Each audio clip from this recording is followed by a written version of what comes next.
Bonjour, aujourd'hui 16 juin 2024, exercice sur les fonctions. Dans le descriptif de la vidéo, vous trouverez l'énoncé et le corrigé en fichier joint. Vous trouverez aussi un lien vers le site de la PMEP pour y trouver des sujets de bac et des corrigés.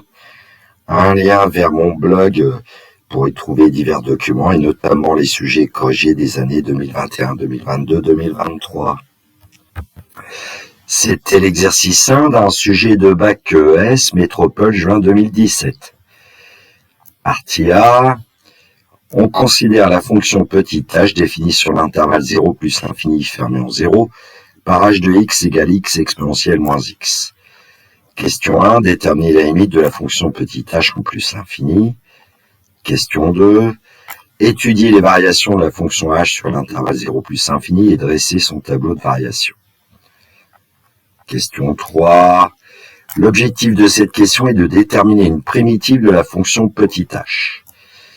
Petit a, vérifier que pour tout nombre réel x appartenant à l'intervalle 0 plus infini, on a h de x égale exponentielle moins x moins h' de x, où h' désigne la fonction dérivée de h. Petit b. Déterminer une primitive sur l'intervalle 0 plus infini de la fonction qui a x associé exponentielle moins x. Question C. Déduire des deux questions précédentes une primitive de la fonction petit h sur 0 plus infini.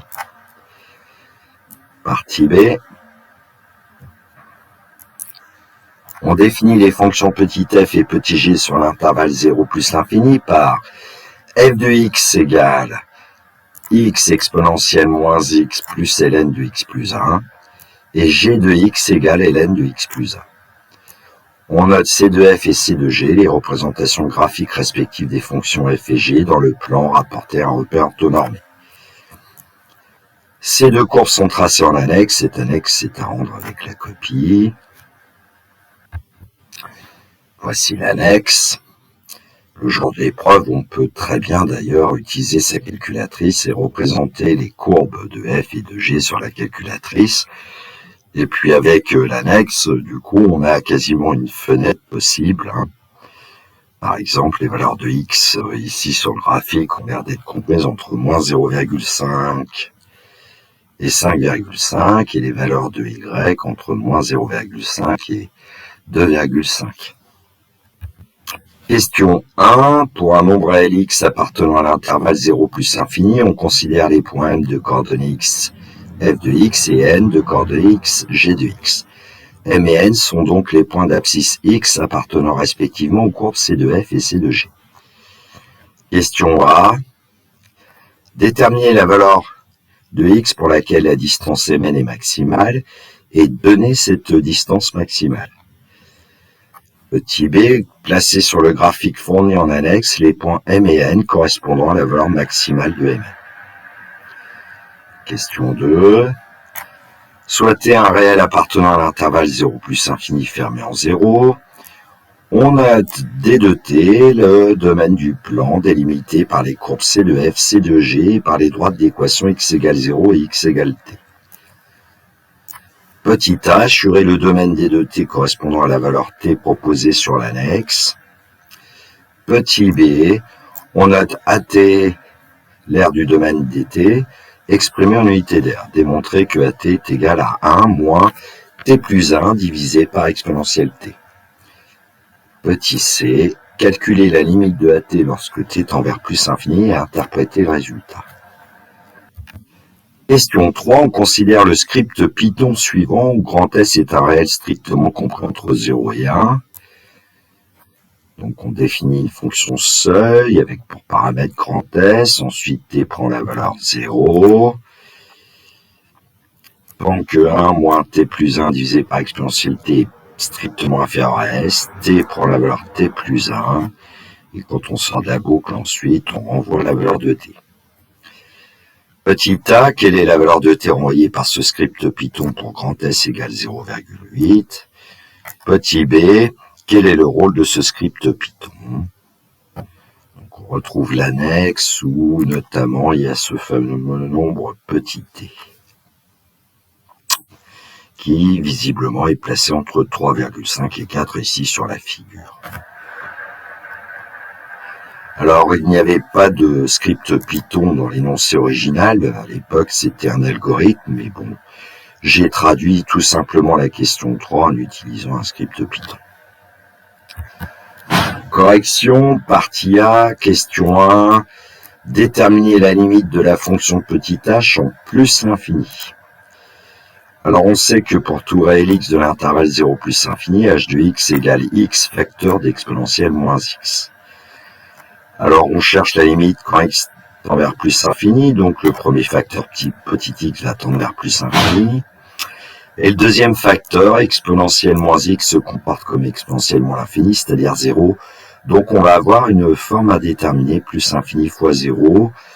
Alors, c'est ce que j'ai rédigé ici. Donc, ça veut dire qu'en fait, il va falloir faire une transformation de h de x pour pouvoir trouver la limite en plus l'infini.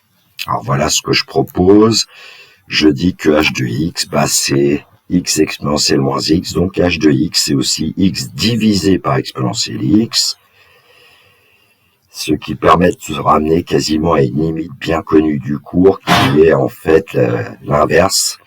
La limite de exponentielle x sur x quand x tend vers plus infini, d'après le cours, c'est plus infini. Il y a quand même une forme indéterminée, plus l'infini divisé par plus infini, mais c'est exponentielle x qui l'emporte sur x. Donc, par passage à l'inverse, on va obtenir la limite de x sur exponentielle x qui nous intéresse, qui est 0, puisque l'inverse de plus infini nous donne 0. Et donc, la limite de x exponentielle moins x, c'est 0. Et donc, la limite de h de x, c'est 0 quand x tend vers plus infini. On peut conclure avec une petite phrase. La limite de la fonction h en plus infini est 0. Alors, c'était pas demandé ce jour-là, mais ça pourrait être une question. On peut en déduire que la droite d'équation y égale 0 est une asymptote à la courbe C de h au voisinage de plus infini. Ce que j'appelle C de h, bien évidemment, c'est la courbe représentative de la fonction petit h.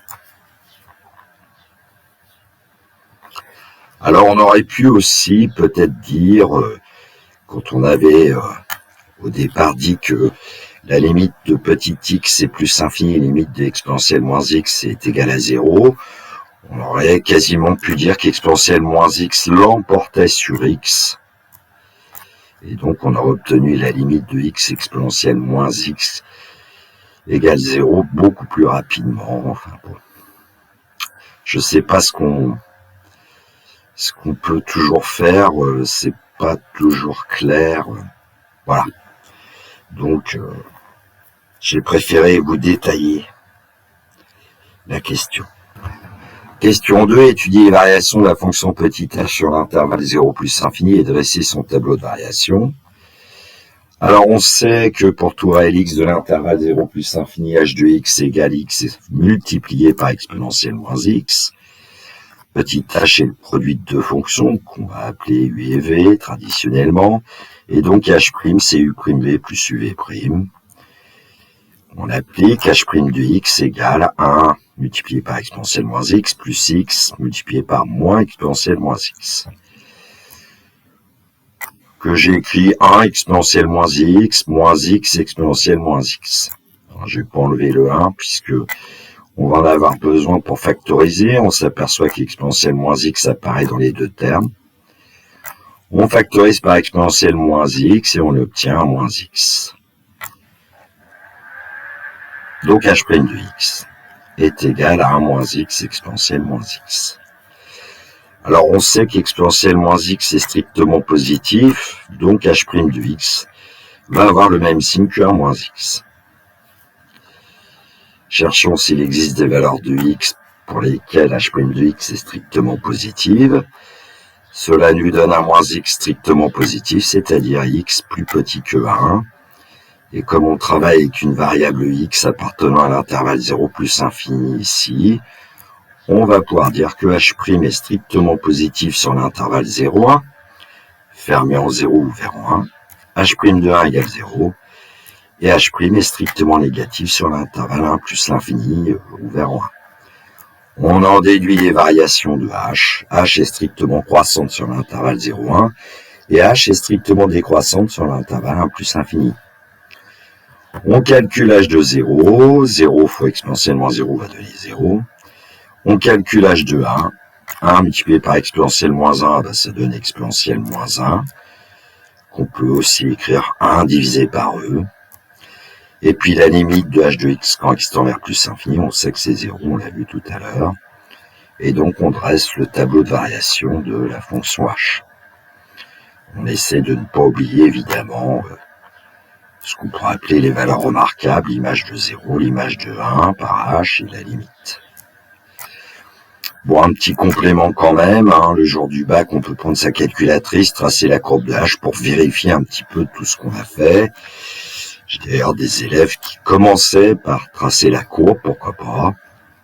Ça leur permet de faire des conjectures, et puis de vérifier ensuite ce qu'ils font par les calculs. Alors GeoGebra, en plaçant ce que j'appelle le point maximum de la courbe de h ici, que j'ai appelé grand H, bah évidemment l'abscisse de h c'est 1, et puis l'ordonnée de h, c'est environ 0,3679 selon GeoGebra. En fait, c'est une valeur approchée de 1 divisé par e ou de e puissance moins 1. Et ça, on peut le vérifier aussi avec la calculatrice. Question 3, vérifier que pour tout nombre réel x appartenant à l'intervalle 0 plus infini, on a h de x égale exponentielle moins x moins h' de x, où h' désigne la fonction dérivée de h. Donc voilà ce qu'on a à démontrer. Alors, quand on démontre une égalité en mathématiques, il y a plusieurs façons de procéder. Alors, parfois, on part du premier membre pour arriver au second. Parfois, on part du second membre pour arriver au premier. Parfois, on effectue la différence des deux membres, puis on essaye d'arriver à 0. Parfois, on démontre que le premier membre est égal à une troisième expression, et le deuxième membre est aussi égal à cette troisième expression. Bon, ici, je suis parti d'exponentielle moins x moins h' de x, le deuxième membre, pour essayer d'arriver à h de x. En général, je disais aux élèves, essayez de partir du membre le plus fourni. Ça marche pas à tous les coups, mais ça marche très souvent.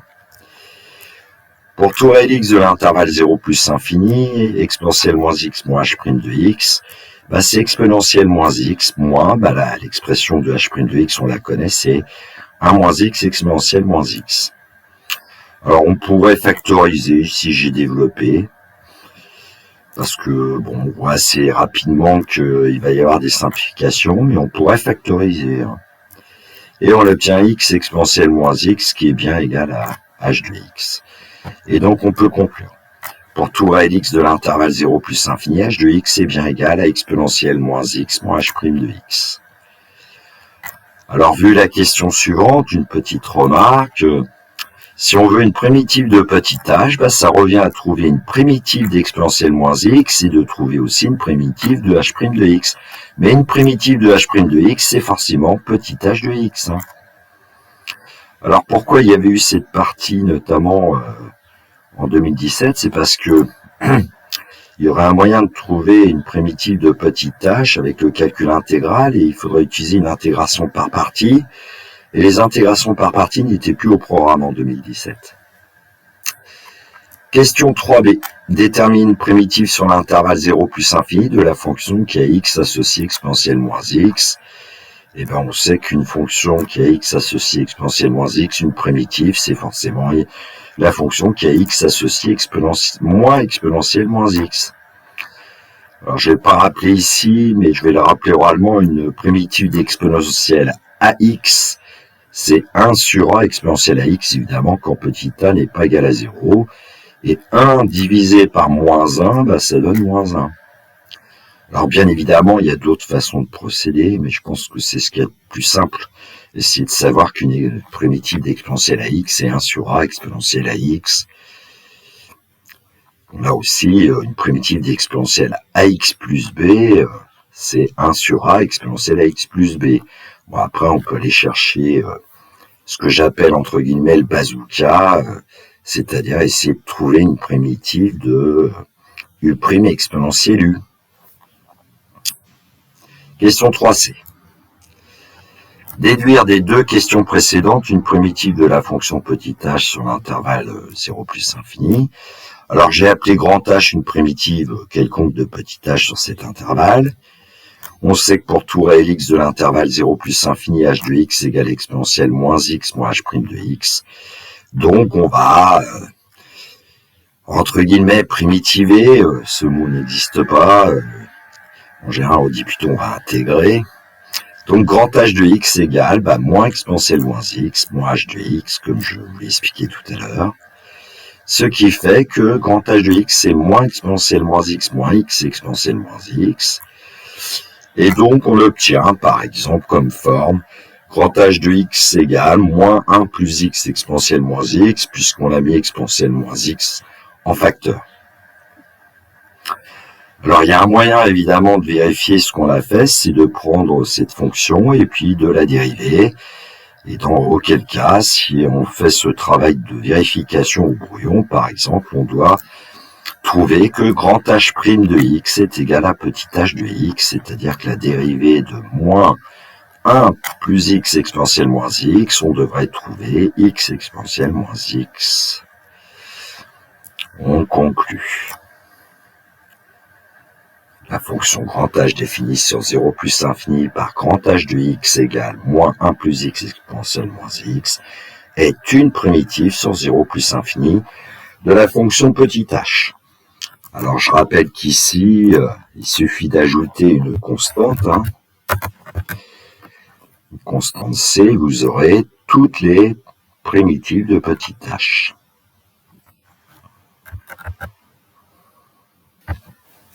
Partie B, question A, déterminer la valeur de x pour laquelle la distance mn est maximale et donner cette distance maximale.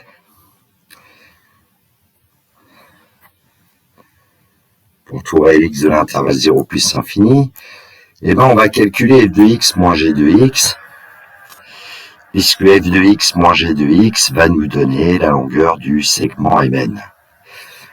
X exponentielle moins x plus ln de x plus 1 moins ln de x plus 1 donne x exponentielle moins x, c'est-à-dire h de x.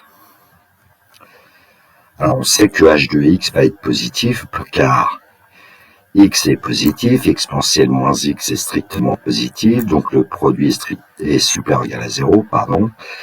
Donc h de x est supérieur ou égal à 0, donc f de x moins g de x est supérieur ou égal à 0.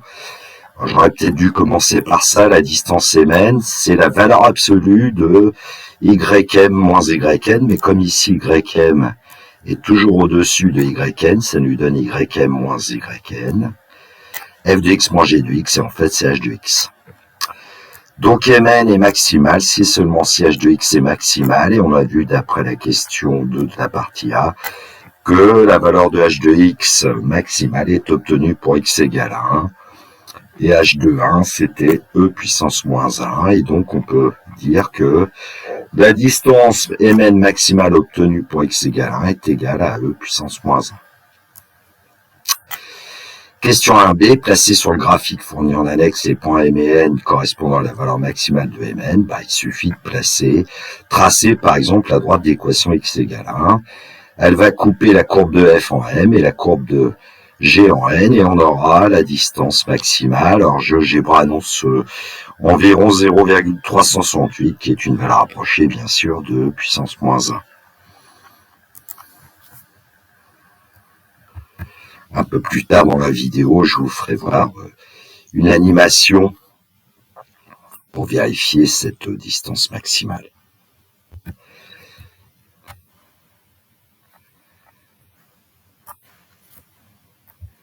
Question 2A, assurer le domaine dt correspondant à la valeur t proposée sur l'annexe. Alors en fait, si on regarde bien l'énoncé, je ne l'ai pas rappelé, mais dt c'est le domaine défini par x est compris entre 0 et t, et puis y est compris entre g de x et f de x. Et donc pour assurer le domaine en question, il suffit d'assurer l'ensemble des points m de coordonnées x, y du plan, tel que x est compris entre 0 et t, et y est compris entre g de x et f de x. Donc vous voyez le domaine que j'ai assuré en vert ici sur la figure. Question 2b. On note A de t l'aire du domaine des 2t exprimé en unité d'aire, démontrer que A de t c'est 1 moins t plus 1 divisé par exponentielle t.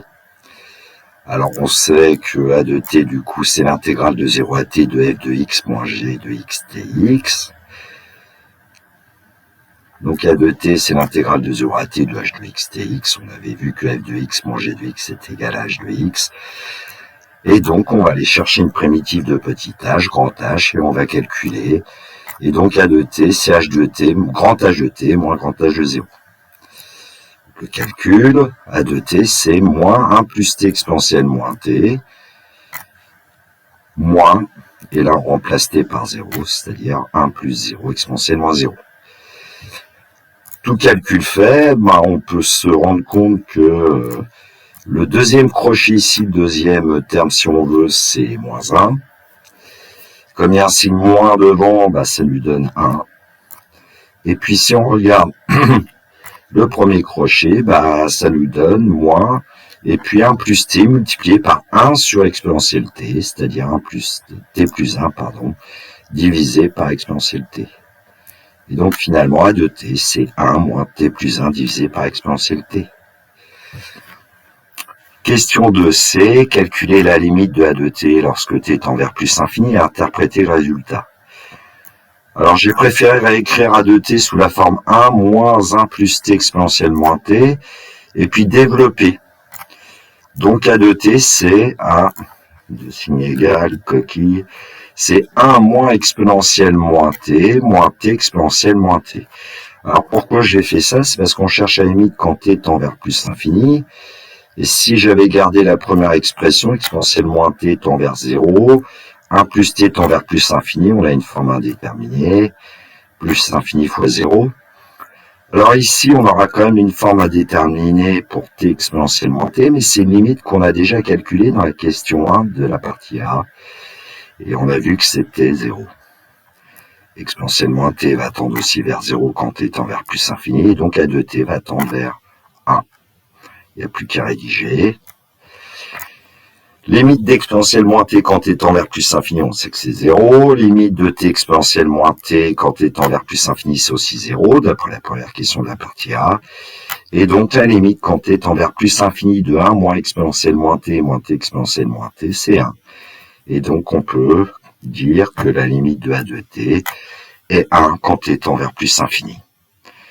Alors l'interprétation graphique, c'est de dire que l'aire du domaine défini par x supérieur ou égal à 0, et ici x n'est pas majoré, et g de x inférieur ou égal à y inférieur ou égal à f de x est égal à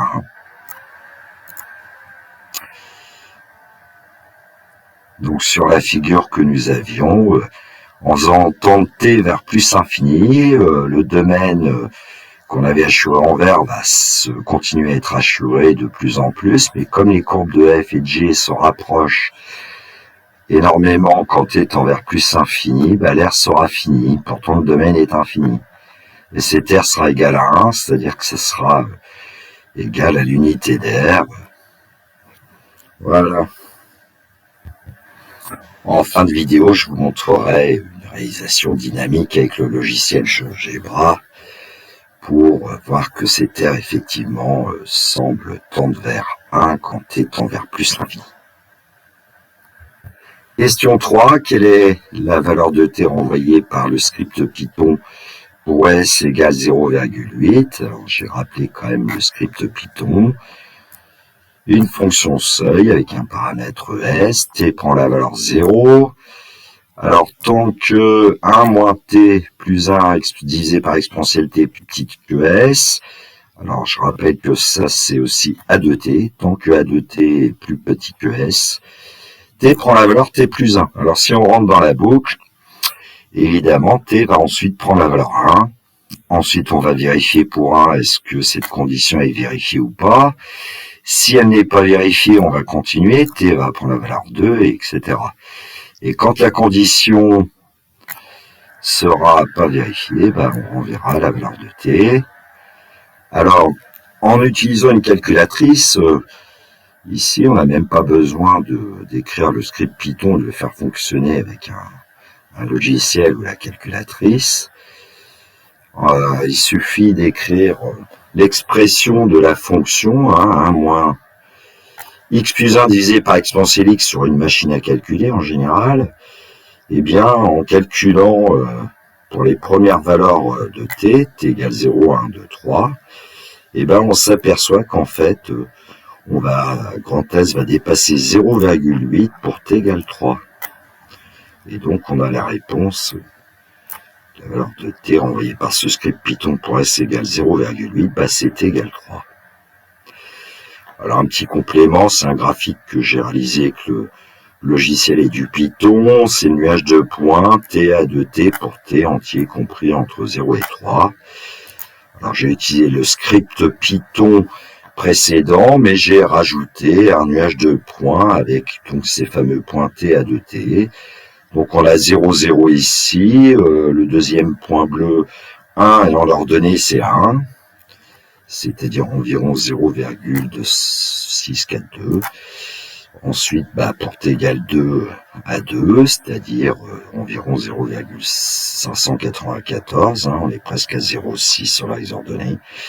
Et puis quand on arrive au troisième point, eh bien c'est un point d'abscisse 3 et d'ordonnée un peu plus que 0,8. Alors comme j'ai tracé la droite d'équation y égale 0,8, c'est tellement proche qu'on ne s'aperçoit pas que ce point est situé juste au-dessus de cette droite.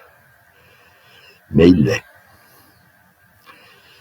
3b, quel est le rôle du script Python? Le rôle du script Python, ici, c'est de renvoyer le plus petit entier naturel t, parce que comme de t égale 0, on passe à t plus 1 égale 1, à t plus 1, 2, etc. C'est t dans le script Python est forcément un entier naturel. Et puis, il sera tel que A de t soit supérieur ou égal à S. Voilà, j'espère que vous avez bien compris. Si A de t supérieur ou égal à S, on pourrait appeler ça l'événement contraire de A de t strictement inférieur à S dans le script Python.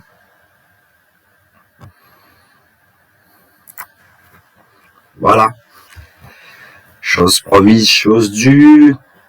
Une animation avec le logiciel GeoGebra. Alors on va commencer par regarder pour quelle valeur de t le segment Mn a une valeur maximale. Alors en fait, comme le segment Mn maximal, on demandait de le représenter et qu'il était obtenu pour t égale 1, donc en fait j'ai plutôt fait varier un point P sur la courbe de F, un point Q sur la courbe de G, avec P et Q qui ont pour abscisse petit t. Ici sur la figure, c'est 2,6. Alors, j'ai fait afficher une valeur approchée de la longueur du segment PQ. Ici, 0,1931. Bon, le segment Mn, lui, il a une longueur fixe, c'est 1 sur E, normalement, E puissance moins 1, et GeoGebra donne une valeur approchée 0,3679. Et donc, en bougeant un peu la figure, et en regardant tout en haut les valeurs données pour la longueur du segment PQ, on va pouvoir se rendre compte, a priori, que le segment PQ a une longueur maximale pour t égale 1. Alors, on part de t égale 0, et puis, voilà, on note. Ici, j'ai pris un nombre t qui varie de 0 à 5 par un pas de 0,1. Évidemment, on peut changer le pas. Donc voilà, 0, 3, 2, 9, 3, c'est une valeur approchée de la longueur PQ pour t égale 0,6, etc. Et puis, quand P et Q vont être confondus respectivement avec M et N, là, on va obtenir a priori la longueur maximale. Alors, c'est pas une preuve, c'est juste pour essayer de vérifier qu'on n'a pas dit trop de bêtises. Ensuite, pour l'air, alors ici, A de t, pour t égale par exemple 2, l'air c'est A2 environ 0,594. Alors en fait, il manque j'ai dû prendre des valeurs approchées avec 4 décimales, donc ici il doit y avoir un 0. Voilà. Alors, quand on fait varier, évidemment, le curseur T, quand T augmente, A2T augmente, hein, bien sûr. Alors, pour T égale 5, on obtient une valeur qu'on ne voit pas. Voilà, c'est environ 0,959, donc on est déjà pas trop loin de 1. Alors évidemment, en prenant des valeurs de t de plus en plus grandes, de t va se rapprocher de 1. Alors si on veut vérifier un peu le script Python, ce que je vais faire, c'est que je vais ramener le curseur à 0, et puis ce fameux curseur t, d'après le script Python, il vaut mieux prendre un pas de 1. Alors sur GeoGebra, le pas, ça s'appelle incrément. Voilà, donc je vais prendre un incrément de 1. Je reprends T, je le sélectionne, T égale 1. Alors est-ce que on dépasse 0,8? Non, à 1 c'est environ 0,26. À 2 environ 0,594. On n'a pas encore dépassé 0,8. Et là pour A3 on dépasse 0,8. Alors est-ce qu'on peut voir quand est-ce qu'on dépasse par exemple 0,9 pour une valeur entière? Pour T égale 4, ce serait le cas. Voilà, j'espère que cette animation avec GeoGebra vous a éclairé. Alors j'ai modifié un petit peu la figure précédente pour donner à T des valeurs un peu plus grandes. Donc ici, en allant jusqu'à déjà T égale 9, on obtient une valeur approchée de l'aire de T 0,99876. Donc on se rapproche bien de 1, et pour A20, on est presque à 1. Voilà. La correction de cet exercice est terminée pour moi. Je vous souhaite une belle journée. Prenez bien soin de vous, que la force soit avec les élèves de terminale qui passent leur épreuve de bac. Il me reste à vous dire a priori au revoir. J'en profite pour remercier les gens qui s'abonnent. Ça me fait plaisir. Je remercie aussi ceux qui m'envoient des petits pouces levés. Ça m'encourage à continuer, même si les épreuves vont arriver vraiment bientôt pour les gens, je pense, de métropole, Antilles, Guyane, Réunion, Polynésie. Bon courage à vous.